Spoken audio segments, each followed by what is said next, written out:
معالٍ معالٍ معالٍ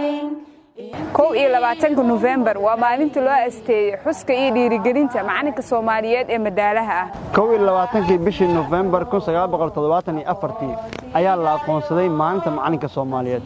waxayna shacabka iyo dawladda Soomaaliyeed ay si wada jir ah u muujin jireen muhiimadda uu macalinka u leeyahay bulshada 22 November sanad walba waa maalin u gooniya xuska macallimiinta Soomaaliyeed waxaana maanta oo kala barisamaadkii dalka laga xusi jiray munaasabado waaweyn oo lagu weyneynayay maalinka macalinka Soomaaliyeed oo aan sidii hore maanta qiimo saa'id u lahayn sababtuna ay tahay burburkii iyo foodadii dalkeena ka dhacay sida diinteena islaamku sheegtay macalinku waa waalidka labaad ee ardayga taas oo macnaheedu tahay in uu qadarin sharfid iyo naxariis badan ugu leeyahay macalinka waxna baray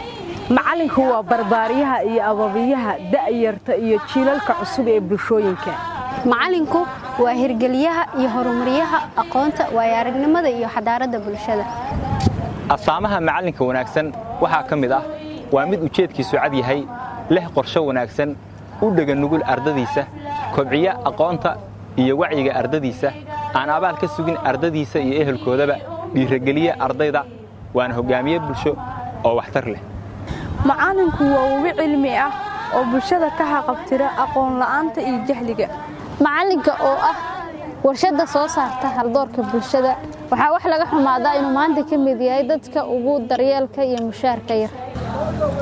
baraaruq qaran waxay bulshada Soomaaliyeed hay'adaha dawladda kuwa caalamiga ah iyo kuwa gaarka loo leeyahay ee ka shaqeeya arrimaha waxbarashada ku dhiirigelinaysa in kor loo qaado daryeelka iyo xuquuqda macallimiinta Soomaaliyeed معالٍ معالٍ معالٍ أنا قيرية وقادة تديو